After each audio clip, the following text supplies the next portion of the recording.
Hello po mga manay and welcome sa aking kusina. Tara, ngayong araw ay tuturuan ko kayo ng isang recipe na pwedeng-pwede mong pagkakitaan. Nakagawa ka na ba or natikman mo na ba ang mango cake? So dito sa ating caramel mango cake, I'm sure na magugustuhan mo. Napakalambot, napakasimple lang gawin at talaga namang ang sarap-sarap. Kaya naman tara na at huwag na natin patagalin pa at atin ang umpisahan. So dito uunahin muna natin, meron tayong 6 na pirasong egg yolks. Medium size to mga manay ha. Durugin po natin, yan. So pinuhin natin ng maigi at maglalagay tayo ng asin. So sa asin po ay half teaspoon. Then maglagay tayo ng 3/4 cup ng white sugar. Sundan po yung mga sukat na aking binabanggit ha. At haluin po natin. So kapag na-mix na natin ng maigi, okay, ayan, kita nyo. Ngayon, para mas masarap ang ating mango cake, so dito maglalagay ako ng 1 tablespoon ng mango flavorade. Gamit ko ang Bakersfield. Then, haluin po ulit natin. So, etong ginagawa pala natin ay para sa ating chiffon cake, mga manay. At maglagay din tayo ng 3/4 cup ng evaporated milk. Pwedeng-pwede rin po ang fresh milk, mga manay. Pero kung gusto mo tipid, pwede rin naman kahit tubig. Then, meron tayo ditong oil. So, ang sukat ng ating oil ay 1/4 cup. Mix lang natin ng maigi. At maglalagay na tayo dito ng ating harina. So, meron tayo ditong cake flour na ang sukat po nito mga manay ay 3/4 cup. Tapos, naglagay ako ng 1 teaspoon ng baking powder. Kailangan po sasalain natin ang ating gagamitin na harina. Kung wala kayong cake flour, pwede kayong gumamit ng all-purpose flour mga manay ha. Then, tanggalin natin yung mga buo-buo, pinuhin natin para walang sayang. Then, syempre, lilinisin natin yung mga kadugyutan na yan sa gilid. Ayan, punasan ko lang muna. At haluin po natin. So, kailangan ma-mix natin to ng maayos, yung wala na tayong nakikita na buo-buo. Kaya mas mainam po talaga na sasalain yung harina na ating gagamitin.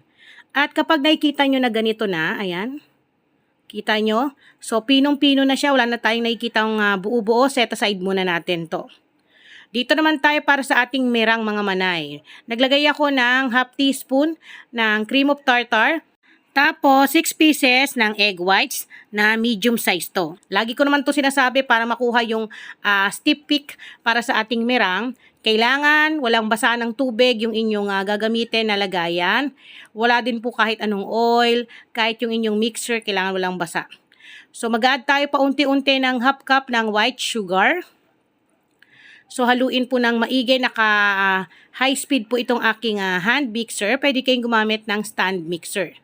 So itong recipe na to para sa mga nagtatanong ng mga maliitang ingredients ng paggawa ng chiffon cake mga manay. So, once na okay na, kapag nakita nyo na stiff peak na, ayan o.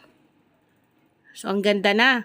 So, pwede na natin tong paghaluin yung ating mango cake batter tsaka itong ating merang. Pero wag nyong ibubuhos kagad. Lahat ha.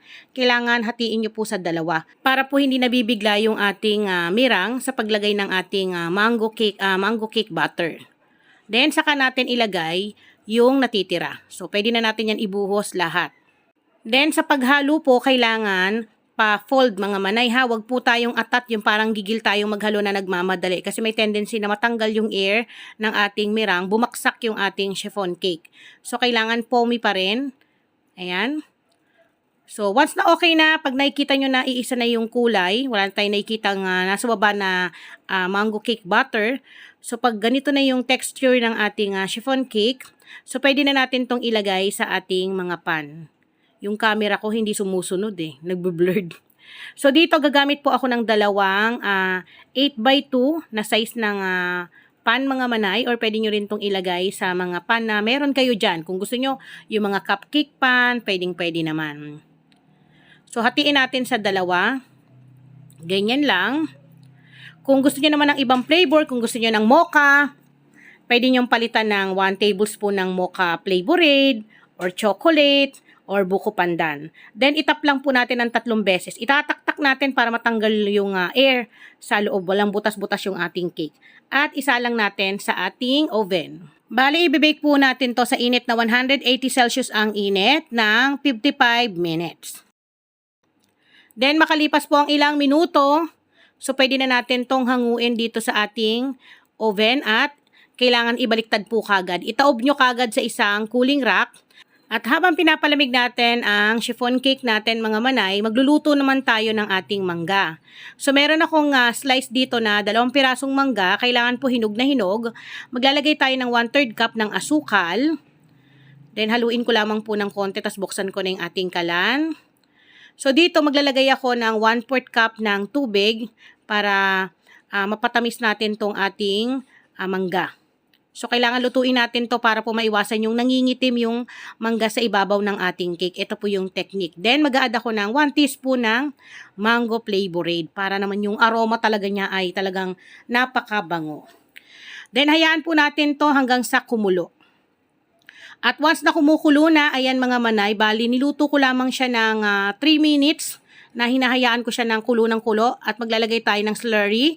Ayun po ay tinunaw na half tablespoon ng cornstarch, tapos tinunaw ko siya sa 1 and 1/2 tablespoon ng tubig.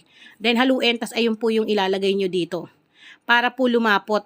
So hindi nyo na kailangan pang bumili ng mga naka-inka na mangga na syempre 'di ba mahal pa yon. So eto na lang. Then papalamigin po muna natin to. Bago natin yan gagamitin mamaya, kailangan mapalamig nyo para naman hindi po matunaw yung ating icing pag pinantopping natin to sa ating cake.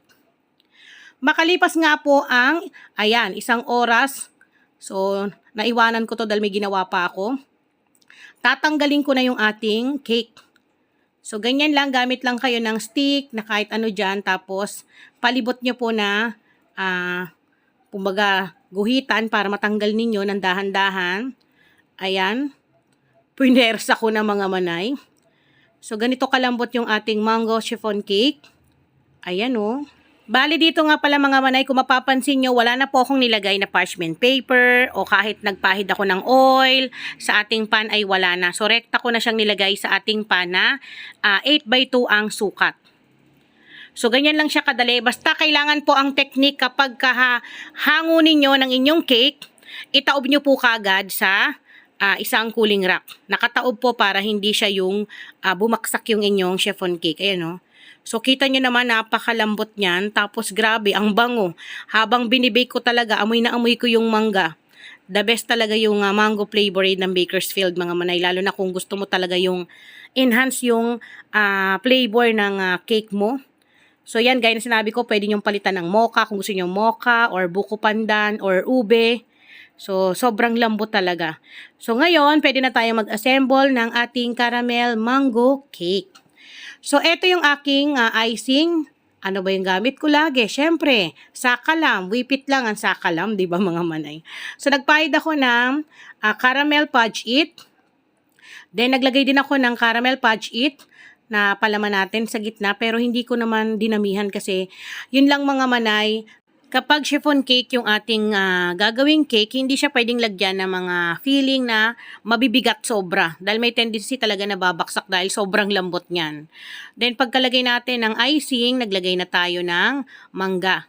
Tapos saka ko pinatungan nung ating pangalawang cake. Grabe ang lambot. At nagpahid ulit ako ng ating caramel.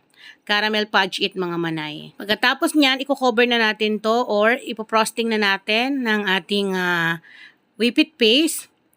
So, napakasarap nito mga manay, lalo na ngayon, di ba, pang travel, maraming pa-order. So, isa sa the best talaga na pang frosting sa ating cake ay whip it mga manay kasi hindi talaga siya babaksak. Kahit pang travel mo pa yan, hindi ka matatakot na malulusaw yung icing mo sa cake. So, i-cover ka lamang yan. Bali, ang size nito ay 8x4 kasi dalawa yung nagawa ko na 8x2 na chiffon cake.